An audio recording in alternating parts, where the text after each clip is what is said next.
అందరికీ నమస్కారం. పర్చూరు నియోజకవర్గంలో రాజకీయ ప్రకంపనలు మొదలయ్యాయని కూడా తెలియజేసుకోవచ్చు. 24,000 ఓట్ల తొలగింపుకు సంబంధించి కూడా 2024కు ముందు జరిగినటువంటి పరిణామాల దృష్ట్యా ఇప్పుడున్నటువంటి సిట్టింగ్ ఎమ్మెల్యే ఆయన గతంలో ప్రతిపక్ష ఎమ్మెల్యే తెలుగుదేశం పార్టీ తరపున కూడా గతంలో గెలవటం జరిగింది, ఇప్పుడు గెలవటం జరిగింది. 2019 నుంచి 2024 వరకు ఆయన ప్రతిపక్షంలో ఉన్నారు. 2024 తర్వాత కూడా ఆయన అధికార పక్షంలో ఉన్నారు. 2024కు ముందు కూడా అక్కడ ఫారం 7 తోటి దాదాపుగా 109 మంది అక్కడ కొంతమంది లీడర్స్ను పెట్టి 24,000 ఓట్లు తొలగించిన విధానాన్ని కూడా ఆయన వ్యతిరేకిస్తూ ప్రతిపక్షంలోనే ఆయన కోర్టును ఆశ్రయించడం, ఎన్నికల కమిషన్కి ఫిర్యాదు చేయడం జరిగింది. అప్పట్లో రంగంలోకి దిగినటువంటి ఎన్నికల కమిషన్ కూడా 4 పోలీసు అధికారులను, అదేవిధంగా 12 మంది ఉన్నతాధికారుల మీద కూడా చర్యలు తీసుకోవటం జరిగింది. అప్పట్లో అది పెద్ద దుమారం లేపింది. అయితే 2024 ఎన్నికలకు ముందు అక్కడ పర్చూరు కాన్స్టిట్యున్సీలో వైసీపీ ఇన్ఛార్జిగా ఉంది ఆమంచి కృష్ణమోహన్.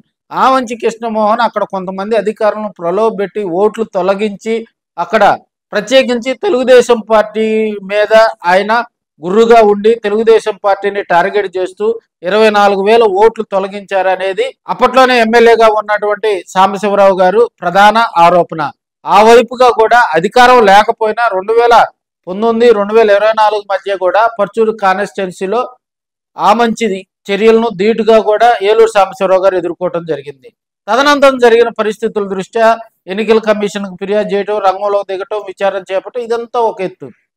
అయితే ప్రతిపక్షంలోనే ఉన్నప్పుడు ఏలూరు సాంబశివరావు అంత గోల చేసిన వ్యక్తి ఇప్పుడు అధికార పక్షంలోకి వచ్చారు. సో ఈ విషయాన్ని కూడా చంద్రబాబు నాయుడు గారి దృష్టికి తీసుకెళ్లడంలో ఏలూరు సాంబశివరావు గారు సక్సెస్ అయ్యారు. రంగంలో దిగినటువంటి చంద్రబాబు నాయుడు గారు సిట్కు ఆదేశిస్తూ ఉత్తర్వులు జారీ చేయటం జరిగింది. ఇప్పుడున్న పరిస్థితుల్లో ఆ రోజు ఆమంచి కృష్ణమోహన్తో పనిచేసినటువంటి వైసీపీ నాయకులందరూ కూడా నిద్ర పట్టడం లేదని చెప్పాలి. ఏ క్షణంలోనైనా సిట్టు ఆమంచిని విచారించవచ్చు. ప్రకాశం జిల్లా ఎస్పీ దామోదర్ గారి ఆధ్వర్యంలో ఏర్పడినటువంటి సిట్టు దానికి కొన్ని ప్రత్యేకమైనటువంటి నియమ నిబంధనలు ఉంటాయి. ఎవరినైనా విచారించవచ్చు, అనుమానం వస్తే అరెస్ట్ చేయొచ్చు, అదేవిధంగా ఏ టైంలో అయినా కానీ ఎవరినైనా కానీ అదుపులోకి తీసుకోవచ్చు.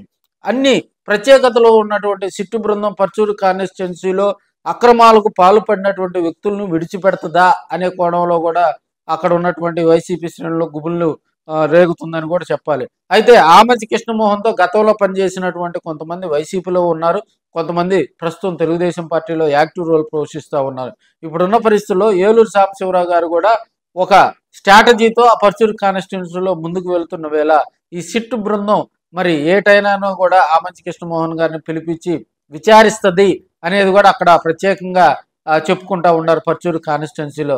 ఇప్పుడున్న పరిస్థితుల్లో కూడా Amanchi Parchur constituency goodbye చెప్పడం జరిగింది. ఆయన కాంగ్రెస్ పార్టీలో ఉంటూ చీరాల కాన్స్టిట్యున్సీ వైపు వెళ్ళటం జరిగింది. సో అధికారులు జోక్యం చేసుకొని సిట్టు విచారణకు ఎవరైనా హాజరు కావాల్సిందే. సో ఆమంచి విచారణకు కూడా సిట్టు ఏర్పాట్లు చేస్తుందని కూడా తెలియజేసుకోవచ్చు.